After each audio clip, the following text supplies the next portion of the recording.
Por que é tão fácil as privatizadas lucrarem? Mas essas estatais sempre dão prejuízo. Tiram dinheiro da saúde, da educação. É incrível como essas empresas estão dando lucro logo no primeiro ano depois da privatização. Esse argumento também foi largamente repetido para a população. Ele também é falso.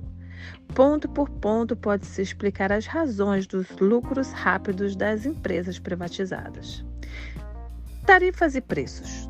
Os reajustes de 100%, 300%, 500% antes da privatização garantem lucros aos novos donos e há aumentos até de última hora, como o reajuste de 58% para as contas de energia no Rio, poucos dias antes do leilão da Light.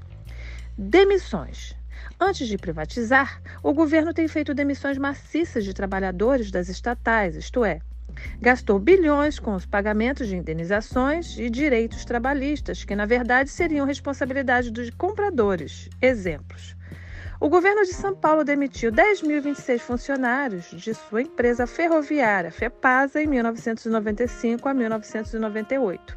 E ficou ainda responsável pelo pagamento de 50 mil aposentados da ferrovia. No Rio, o governo do estado, antes da privatização, incumbiu-se de demitir nada menos que a metade, mais exatamente 6.200 dos 12 mil funcionários do banco, o Banerj.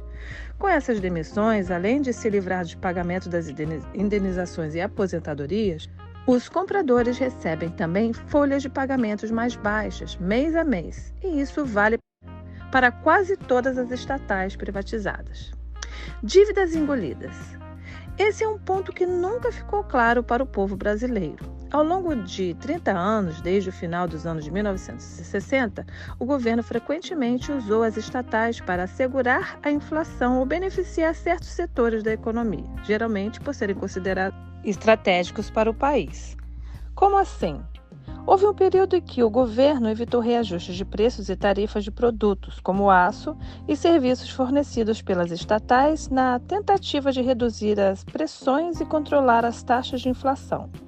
Esses achatamentos e congelamentos de preços foram os principais responsáveis pelos prejuízos ou baixos lucros apresentados por algumas estatais que passavam a acumular dívidas ao longo dos anos, sofrendo então nova sangria de recursos apresentada pelos juros que tinham de pagar sobre essas dívidas.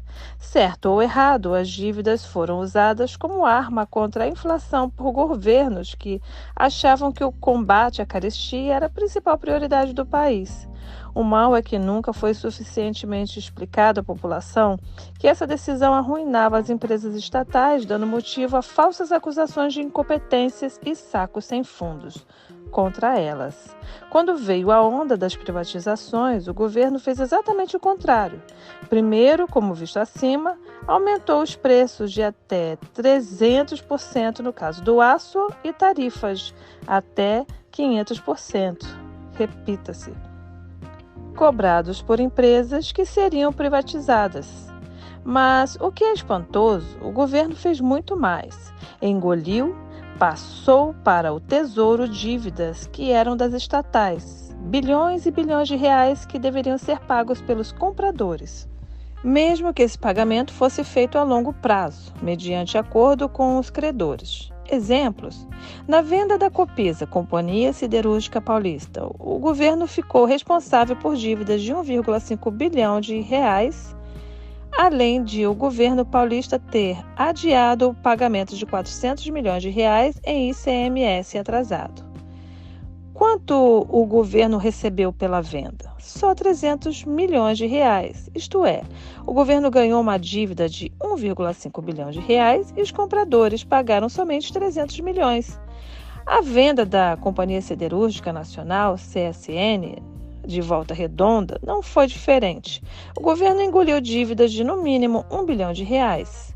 Então, pode-se entender que, com essa política, ficou mais fácil para os compradores terem grandes lucros rapidamente, já que, no primeiro ano, além das tarifas e preços majoradas, além da folha salarial reduzida, eles se livraram de pagar prestações dessas dívidas. bem como os juros sobre elas. Receberam as empresas limpinhas, prontas para o lucro. É essa política de governo, chama de saneamento das estatais, preparatório para a privatização. Quem não quer? Dívidas transferidas. Aqui cabe um parêntese importante. O governo, quando divulga o resultado do processo de privatização, sempre gosta de dizer que, além de preços da venda, deve-se levar em conta ainda as dívidas que aquelas estatais apresentavam e que foram transferidas para o comprador. Nesse argumento, há uma dupla mentira. Primeiro, como foi demonstrado acima, há dívidas que o governo engole e sobre as quais eles e os meios de comunicação nunca falam.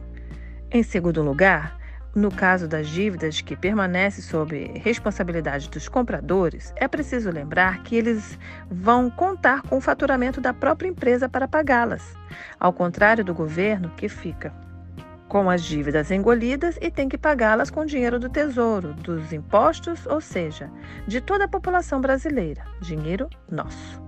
Fundos de pensão. Exatamente como as grandes empresas privadas, as empresas estatais mantêm planos especiais de aposentadoria ou planos de pensão para seus funcionários. Em vários casos, os compradores ficaram livres também desses compromissos. Como assim? O governo, estados ou União transferiu os aposentados para sua folha de pagamentos ou se responsabilizou, no caso dos fundos de pensão, pelo pagamento dos benefícios aos funcionários existentes. No caso da FEPASA, o número de aposentados que ficou com o governo chega a nada menos que 50 mil. No entanto, o mais escandaloso foi o caso do Banco do Estado do Rio de Janeiro. Para privatizá-lo, o governo engoliu todos os compromissos futuros do plano de pensão dos funcionários.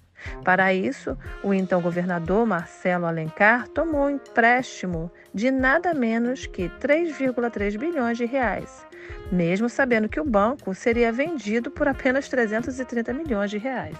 Isto é, um preço 10 vezes menor.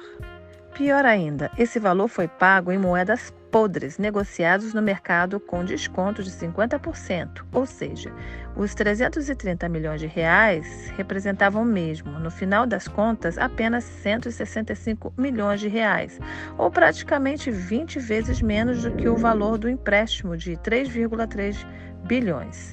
Tudo para livrar os compradores de futuros gastos. Essa operação escandalosa agravou os problemas financeiros do Rio, como o governador Antônio Garotinho não se cansa de apontar.